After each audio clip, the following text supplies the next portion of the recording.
मित्रांनो, जय हिंद. महाराष्ट्र पोलीस शिपाई भरती 2024-25 बद्दल एक अत्यंत महत्त्वाची अपडेट आहे. मित्रांनो बघा, आजच्या लोकमतला बातमी आलेली आहे, नागपूर मेन पेज आणि मुंबईमध्ये, आणि TV9 मीडियाला सुद्धा बातमी आलेली आहे. सविस्तर व्हिडिओ बघा. भरती कधी होईल आणि काय प्रकरण आहे, पोलिसांची रिक्त पदे किती दिवसात भरता. मुंबई उच्च न्यायालयाच्या नागपूर खंडपीठाला हायकोर्ट सरकारला मागितले 23 जूनपर्यंत प्रतिज्ञापत्र. तर बघा, मुंबई उच्च न्यायालयाच्या नागपूर खंडपीठाने राज्य सरकारला फटकारलेला आहे की भरती प्रक्रिया नेमकी कधी घेता, आणि पोलीस अधीक्षक आणि पोलीस आयुक्त म्हणजेच पोलीस कमिशनर आणि पोलीस अधीक्षक नागपूर ग्रामीण यांनी राज्य सरकारला प्रस्ताव सादर केलेला आहे.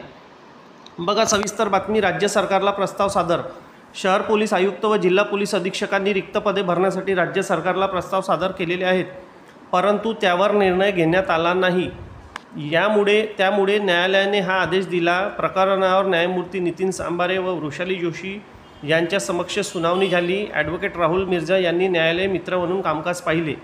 तर बघा मित्रांनो, राज्य सरकारला पोलीस अधीक्षक आणि आयुक्तांनी आदेश हे दिलेला आहे प्रस्ताव की पोलीस भरती घेण्यात यावी.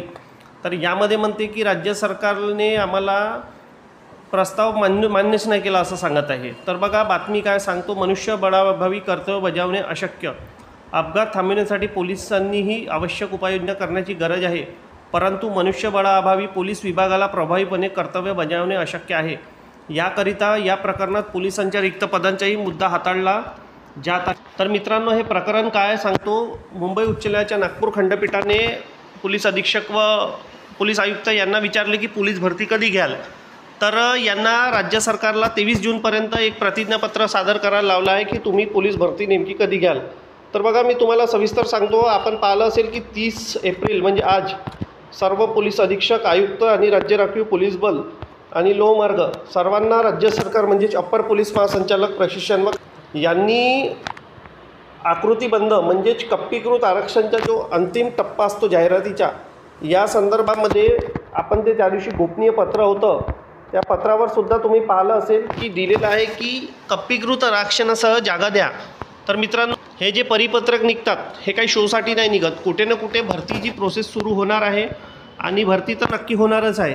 तर बघा, हायकोर्टाने राज्य सरकारला विचारले, तर राज्य सरकार कसं आहे की हे बातमी मागे पण आलेली होती, 2 महिन्यापासून ही बातमी फिरून राहिलेली आहे की प्रतिज्ञापत्र सादर करा, आणि ही शेवटची संधी देण्यात आली. यांना 23 जूनपर्यंत प्रतिज्ञापत्र सादर करण्याचे आदेश दिला आहे. बघा, ग्रामीण पोलीस विभागामध्ये रिक्त असलेल्या पदांची मुंबई उच्च न्यायालयाच्या नागपूर खंडपीठाने गंभीर दखल घेतलेली आहे. ही पदे किती दिवसात भरता येईल अशी विचारणा राज्य सरकारला करून त्यावर 23 जूनपर्यंत प्रतिज्ञापत्र सादर करण्याचे आदेश दिला आहे. प्रतिज्ञापत्र सादर करण्यासाठी दिलेली अंतिम संधी असून यानंतर वेळ वाढवून मिळणार नाही अशी तंबी दिली. तर आपण बघितलं आहे की अप्पर पोलीस महासंचालक कार्यालयाने जे त्या दिवशी पत्र काढलं त्यामध्ये कप्पीकृत आरक्षण जाहिरातीचा संपूर्ण नमुना आहे. तर कुठे ना कुठे आता ते सर्व पोलीस अधीक्षक, आयुक्त आणि राज्य राखीव पोलीस बल आणि लोहमार्ग यांचा संपूर्ण अहवाल जाईल. तो अहवाल गेल्यानंतर राज्य सरकार हायकोर्टाला सांगेल की आम्ही पोलीस भरतीची आमची हालचाल सुरू आहे, एवढ्या जागा आम्ही भरू शकतो, या जिल्ह्यात आयुक्तालयात XYZ जागा राहणार आहे, आणि नागपूर पोलीस अधीक्षक आणि नागपूर आयुक्त यांच्या किती आता जागा मंजूर होतात कप्पीकृत आरक्षणासह, त्यानुसार ते एक ॲफिडेव्हिट राज्य सरकारला प्रतिज्ञापत्र सादर करतील. तर मित्रांनो, अद्याप त्या जागा आल्या नाही. त्याशिवाय कसं आहे की राज्य सरकार हायकोर्टाला कसं सांगणार की आम्ही एवढ्या जागा भरणार आहोत. आता त्यांनी कप्पीकृत आरक्षणासह जागा मागवलेल्या आहे की या कास्टच्या या इतक्या जागा आहे, अनुकंप इतक्या जागा आहेत, भूकंप प्रकल्प, असा सविस्तर कॉलम चार्ट तयार होईल, आणि अंतिम त्याच्यावर किती मोहर लागते म्हणजे किती मंजुरी देते त्या जागांना नागपूर ग्रामीण आणि पोलीस आयुक्त या दोन्ही ठिकाणी किती जागा आहेत यावर ते उत्तर देतील ना. कारण की अद्याप तो चार्टच नाही आला, तक्ताच नाही आलेला आहे की आम्ही एवढ्या जागा भरू, त्यात काही अनुकंप पदे आहेत. तर यांना सविस्तर 2 महिन्याच्या मुदत दिलेला आहे कालावधी, आणि नक्कीच आता अंतिम टप्प्यात जाहिरातीचे काम आहे. म्हणजेच की आज 30 एप्रिल आहे, आज त्यांना कप्पीकृत आरक्षणासह तो तक्ता सादर करायचा आहे, आणि अप्पर पोलीस महासंचालक कार्यालयाकडून त्यांना ग्रीन सिग्नलसुद्धा भेटेल की भरतीसाठी. सपोज आता फॉर्म भरून घेतले, फिजिकल नंतर घेईल, परंतु राज्य सरकार हे हायकोर्टाला सांगू शकते ना की आम्ही एवढ्या जागा आता भरणार आहोत नागपूर ग्रामीण किंवा नागपूर पोलीस आयुक्ताअंतर्गत.